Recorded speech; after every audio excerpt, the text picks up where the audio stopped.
करके कुछ लोग धोखा दिए तो अपने धोखा खाए भी। इसलिए आप लोग सब सम्मानित हैं, बहुत अच्छे लोग हैं। हमारी लड़ाई जो है एक मायावी संगठन से, उसके खिलाफ हमको काम करना है, क्योंकि अभी पूरे देश में आप देख रहे हैं कि किस तरह से नफरत फैलाई जा रही है। अभी जो तमिलनाडु में वो जो मंत्री बोले सनातन पर बोले, और आज बवाल मचल रहे हैं उत्तर भारत में, जहाँ हुआ वहाँ जाके अपने कार्यकर्ता को लगाओ ना खिलाफ करने के लिए। अरे मगन पर मंडल में तो हम लोग घूमते हैं, बाप से चल रहा है, अर्जक संघ चल रहा है, हम लोग भी ऐसा नहीं है। मानववाद और खास करके अम्बेडकर जी का संविधान बचाने के लिए गांव गांव में हम लोग बोलते हैं। अम्बेडकर नहीं कहा 22 प्रतिज्ञा में क्या कहा जो पढ़ना चाहिए सबको, अम्बेडकर ने डाली।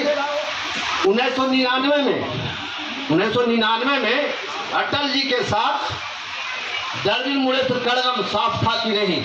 और ये राजा बोला कि सनातन जो है कुश है, उस समय केंद्र में मंत्री थे उनके साथ, तो उस समय आपको याद नहीं आता था कि दरविन लोग क्या बोलता है। अरे उन लोग का तो वहाँ है ये है कि हम इसको नहीं मानेंगे, अपना अलग मानते हैं। तो ये विभिन्नताओं का देश है, और उसमें कोई क्या बोलता है, तुम उत्तर भारत में आकर बोल रहे हो, वहीं जाके बोलो। और हम और कहना चाहते हैं कि यहाँ के नरेंद्र मोदी है जो, वही सनातन धर्म के बहुत बड़ा दुश्मन है, क्योंकि उनकी माता जी मरी तो माथा मुड़ाया हूँ, को देखा है कि माथा मुड़ाया गया है, वहाँ तो नहीं मुड़ाए, हम भी नहीं मुड़ाते हैं। तो हम ढोंग तो नहीं ले चलते हैं सभी मंदिर में जाके गोड़ तो नहीं टेक रहे हैं।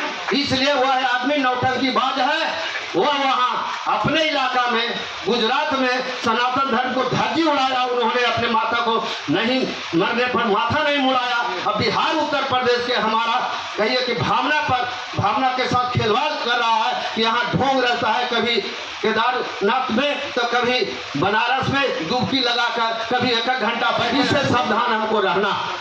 आप यह भी जान लीजिए बिहार का उसी तरह से नेता हमारे साथ विधायक थे, जब हम बोलते थे बीजेपी के साथ भी रह करके, जब हम बोलते थे कि यह ढकोसला अंधविश्वास है, तो ताली मारते बजाते थे हमारे पक्ष में सम्राट चौधरी। और आज क्या बोल गए, अभी 5-7 दिन पहले उन्होंने कहा कि कल भी ब्राह्मण श्रेष्ठ था, आज भी ब्राह्मण श्रेष्ठ है। और चौबे जी आप जो कहिएगा, आपके बाद देश के बिना मैं बाएं दाएं नहीं चल सकता हूं। तो वह आदमी जानिए, वो तो अपने कह रहा है कि मैं दलित विरोधी हूं, मैं अति पिछड़ा के साथ लेकर नहीं चल, जो ब्राह्मण करेगा ये ब्राह्मणवादी वही हम सुनेंगे। तो अपने ही हम लोग से अलग हो गया। इसलिए उसको हम लोग के सबको देखना है कि किस प्रकार वह गोलवलकर का औलाद है सम्राट चौधरी।